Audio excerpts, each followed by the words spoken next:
Donc, on continue ce soir. On est rendu à la fin de Romains 11. Puis, on était rendu au verset 23 où Paul termine son exposé théologique par une doxologie. Le mot doxologie vient du grec, de doxa qui veut dire gloire et logos qui signifie parole. On va lire le verset 33. Ô profondeur de la richesse, de la sagesse et de la connaissance de Dieu, que ses jugements sont insondables et ses voies incompréhensibles. Alors, Paul parle de la profondeur de Dieu, du caractère insondable et incompréhensible de ses jugements. Ça ne signifie pas qu'on ne peut pas comprendre, ça signifie qu'on ne pouvait pas le comprendre autrement que par sa révélation. Et la doxologie, c'est une exclamation qui suit l'exposé du plan de Dieu. Puis je me suis déjà demandé pourquoi Paul passe d'un exposé théologique qui a quand même duré 11 chapitres à une telle doxologie. On dirait que c'est abrupt. Mais quand on y pense, c'est génial. Parce que Paul, après avoir observé comment Dieu travaille, comment il accomplit son plan, j'ai l'impression que Paul n'a pas pu se retenir. Il était émerveillé juste à penser à comment Dieu travaille. Quand Paul pense au salut de sa nation, son désir se transforme en prière. On avait vu ça au chapitre 10, verset 1. Il dit, frère, le vœu de mon cœur et ma prière à Dieu pour eux, pour les Juifs, c'est qu'ils soient sauvés. Et quand Paul pense au plan de Dieu, sa réflexion se transforme en louange à Dieu. Il ne peut pas se retenir. On sent que la louange explose. Et les profondeurs de sa doxologie évoquent les notions de limites inatteignables. Il y a des choses que l'homme ne peut pas contenir. Il parle de richesse, une richesse qui évoque toutes les capacités de Dieu. Et pour que Dieu puisse réaliser un tel plan, étant souverain sur les nations, sur la nation juive, il doit être riche de ses attributs. Il n'y a pas juste des qualités présentes. Hein? On pourrait dire d'une personne qu'elle est serviable, mais en même temps, il y a peut-être des limites à ce qu'on peut lui demander. Mais Dieu possède ses attributs sans limite. Sa richesse évoque aussi la miséricorde. Plusieurs textes de l'Ancien Testament relient la richesse de Dieu à sa miséricorde. Dieu est riche en bonté. C'est une richesse chez Dieu, sa miséricorde.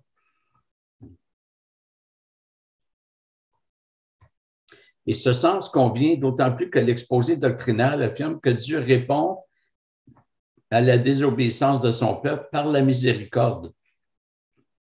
Et c'est la même chose dans nos vies. Nous étions désobéissants, on l'est encore, mais sous un autre registre, mais on était voués à la désobéissance. Puis la réponse de Dieu pour son peuple n'a pas été la condamnation, mais la miséricorde. Paul parle aussi de la sagesse, et ça caractérise la perfection du plan. La sagesse de Dieu est telle que quand Dieu fait quelque chose, il n'y a rien à changer. On ne peut pas améliorer ce plan. Tout est sage.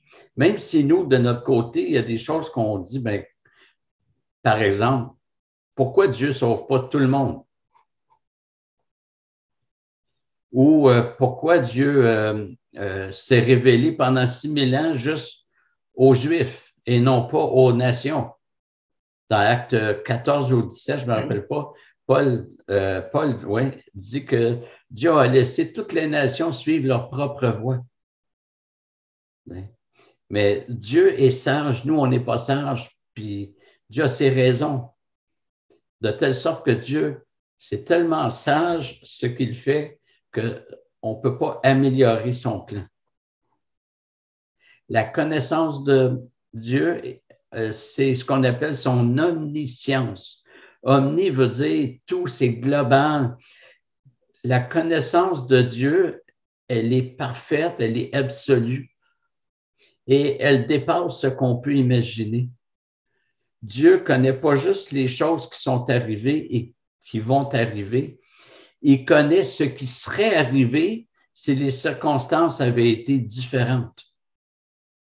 Jésus dit, « Malheur à toi, Bethsaïda et Capernaum, car si les miracles qui ont été faits au milieu de toi avaient été faits à Tyr et Sidon, ces villes se seraient repenties. » Jésus savait quelle aurait été la réaction des habitants de Tyr et Sidon s'ils avaient vu les miracles qui ont été faits à Bethsaïda et Capernaum. Donc, ici, ce qui se serait arrivé si les circonstances avaient été différentes. Donc, la connaissance de Dieu, elle est infinie.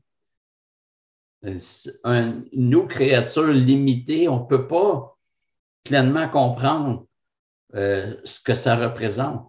Mais Dieu connaît tout parfaitement. Il connaît tout notre passé, il connaît tout notre présent et tout notre futur. La fin du verset compare les attributs de Dieu avec les capacités de l'homme. Ses jugements sont insondables pour l'homme. Ses voies incompréhensibles pour l'homme. Et l'Épître insiste sur la manifestation, la révélation de la justice de Dieu. Nous avons vu ça dans les premiers chapitres. Paul nous enseigne, excusez-moi, sur le déploiement des événements du salut. Mais il y a des niveaux qui demeurent incompréhensibles à l'homme, qui observe avec une acuité et un champ visuel limité. Et Paul peut rendre gloire à Dieu même pour ce qui dépasse les possibilités de compréhension humaine. Et Paul est inclus dans le fait que certaines notions demeurent incompréhensibles. Et on devrait faire comme Paul, à chaque fois qu'on lit la Bible ou qu'on s'intéresse à la théologie, on devrait éclater en louange, en chant d'allégresse. Et on a aussi une autre belle leçon, c'est que Paul ne s'intéresse pas juste à comment Dieu a travaillé, mais il va d'une doxologie où là, il dit, maintenant, c'est le temps d'honorer Dieu pour ce qu'il fait. Versets 34 et 35.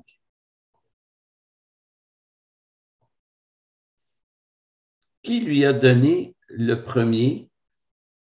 Je suis à 34, je suis à 35. Non, je n'ai pas 34 ici. Alors, je vais vous lire 34, on va aller à 35 aussi. En effet, qui a connu la pensée du Seigneur ou qui a été son conseiller? Verset 35 que vous avez sur votre écran. Qui lui a donné le premier pour qu'il ait à recevoir en retour? Alors, deux questions sont posées ici et elles sont inspirées de l'Ancien Testament. Alors, vous regarder un premier texte.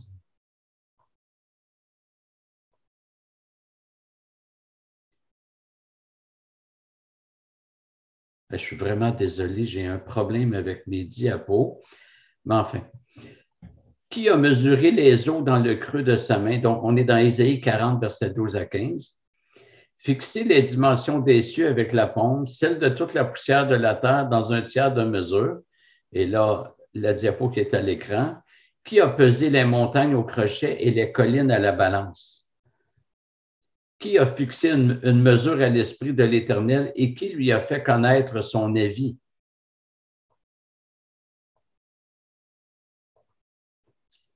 Avec qui a-t-il délibéré pour en recevoir de l'instruction? Qui lui a appris le sentier du droit?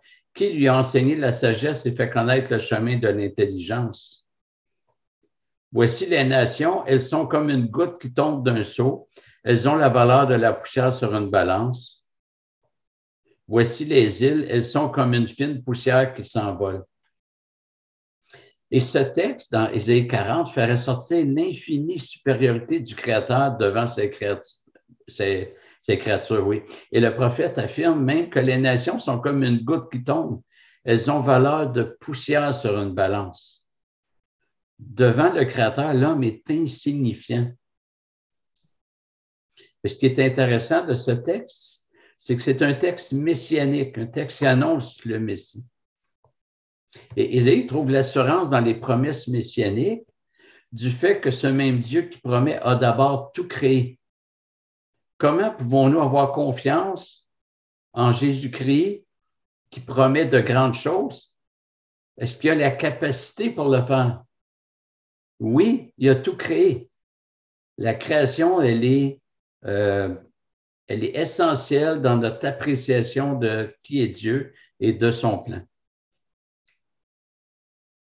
Le deuxième texte qui a inspiré Job, et là, je fais simplement un résumé de ce que Job a dit, au chapitre 38 de Job.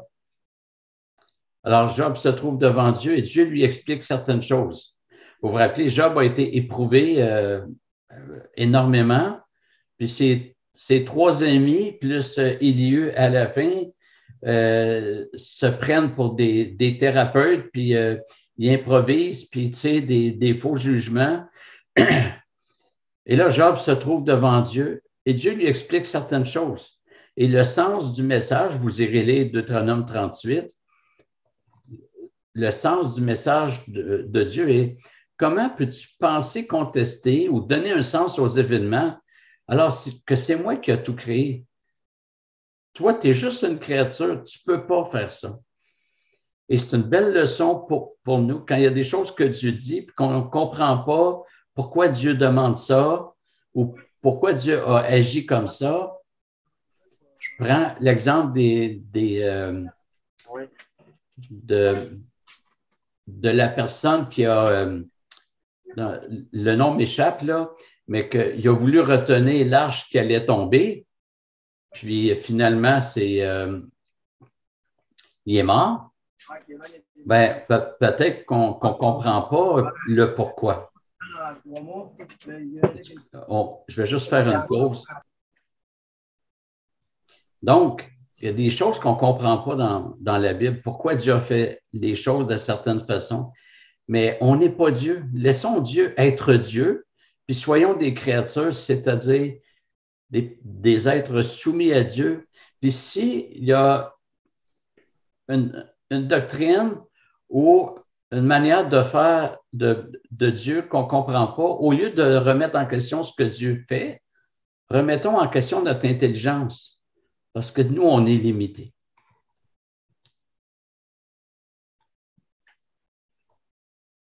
Verset 36. Tout est de lui, par lui et pour lui.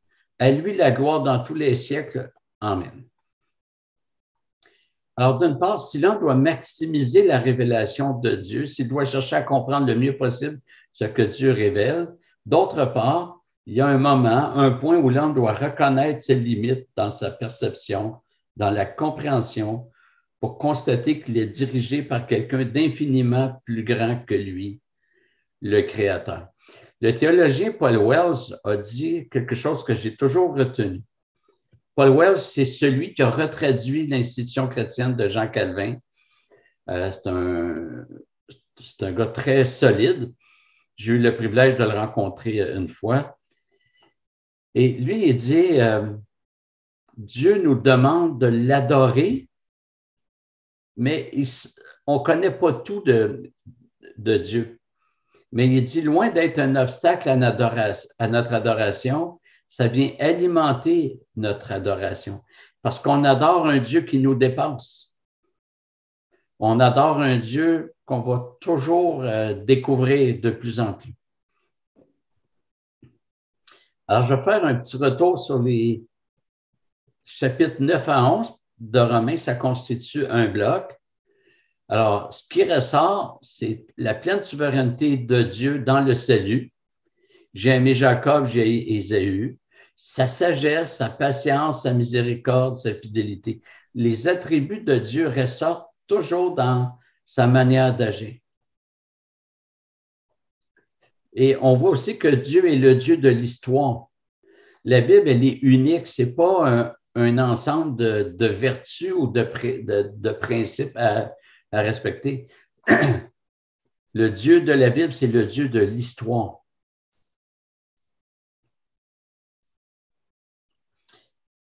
Les 11 premiers chapitres, parce que jusqu'au chapitre 1 à 11, c'est vraiment la doctrine, ça présente le plan de rédemption de Dieu. On avait vu dans les premières études que Paul a eu ce génie de présenter le plan du salut à la fois dans l'histoire de l'individu, comment un individu vient à l'Évangile, et aussi à la fois dans l'histoire de l'humanité. Alors, comme individu, ben, on apprend que chacun, on apprend qu'on est pécheur. Hein? Tous ont péché, sont privés de la gloire de Dieu. On apprend avec Romains 3 qu'il n'y a personne qui cherche Dieu. Nul ne cherche Dieu. Pas même un seul que Paul précise. Ça prend une intervention de Dieu. Et là, il y en a qui disent, ouais, mais moi, je l'ai cherché avant de me convertir. Si quelqu'un l'a cherché, c'est parce que Dieu agissait déjà en lui. Parce que naturellement, il n'y a personne qui cherche Dieu. L'individu apprend aussi qu'il doit passer de sa position en Adam à celle en Jésus-Christ. Et que c'est la seule façon pour lui d'être justifié ou d'être en règle avec la loi de Dieu. En fait, c'est passer de l'alliance adamique à la nouvelle alliance. Le chapitre 7 avertit le chrétien que sa chair est encore aux prises avec le péché. Dans son esprit, le chrétien prend plaisir à la loi de Dieu, mais dans son corps, il trouve une autre loi, celle du péché. Vous voyez comment l'Épître aux Romains nous rejoint dans notre expérience personnelle. Et au chapitre 8, Paul enseigne que le Saint-Esprit, celui qui a ressuscité Jésus, vit en nous pour nous amener à vivre par la foi selon Jésus-Christ, à marcher par l'Esprit. Le chapitre 9 nous montre que la descendance biologique n'offre pas de garantie de salut, mais que les individus qui se convertissent sont aimés par Dieu selon l'élection qui se fait avant que l'individu n'ait fait ni bien ni mal et ce salut ne dépend pas des œuvres, mais de celui qui appelle, c'est-à-dire Dieu. Le chapitre 10 nous informe aussi que le salut est totalement accompli par Jésus-Christ. C'est rassurant pour nous de dire, c'est accompli. Tétélestai, tout est accompli, la transaction est terminée, tout est payé, il n'y a plus rien à payer. Donc, voilà pour le salut qui s'intéresse à l'aspect individuel, mais aussi Paul va s'intéresser au salut, l'histoire de la rédemption. D'abord, toute l'humanité est sous l'emprise du péché, autant les païens que les Juifs, parce que tous naissent en Adam. Vous remarquerez dans Romains que Paul va effacer la ligne de séparation entre Juifs et non-Juifs, puis il va insister pour dire que ce qui est la vraie démarcation, c'est être en Adam ou en Jésus-Christ. Et Paul va débuter l'exposé du peuple de Dieu avec Abraham au chapitre 4. Il n'insinue pas que personne n'a été élu avant Abraham. Il reconnaît simplement que la notion de peuple débute avec Abraham. Donc, Dieu appelle Abraham qui devient le patriarche du peuple de Dieu. Abraham devient le prototype des élus qui sont justifiés par la foi, indépendamment de la circoncision et de la loi mosaïque. Et de la descendance, seul un reste demeure. On avait vu ça. Un reste en Israël, c'était une faible portion du peuple qui était élu. Les autres sont perdus comme les païens. Ismaël n'a pas été incorporé à l'alliance alors qu'Isaac l'a été. Ésaü est rejeté alors que Jacob est aimé. Au temps d'Élie, tout le peuple est rejeté, mais Dieu se réserve 7000 hommes. La venue de Jésus-Christ ouvre une ère nouvelle. Oui, l'endurcissement des Juifs ouvre la porte aux païens, ce qui entraîne la jalousie des Juifs qui, pour un petit nombre, se convertiront. Et Paul dit lui-même qu'il souhaite que son ministère auprès des païens suscite la jalousie des Juifs pour en sauver quelques-uns. Et jusqu'à la fin, jusqu'à ce que tous les païens élus soient entrés, il y aura toujours un faible flux de Juifs qui vont entrer aussi, un faible reste. parce que l'endurcissement des Juifs est partiel. Et c'est ainsi que l'histoire de l'humanité s'en va à la fin en ce qui concerne cette création-ci. Alors, on va s'arrêter ici. Dieu voulant, la semaine prochaine, on va débuter le chapitre 12. Alors, merci de votre attention.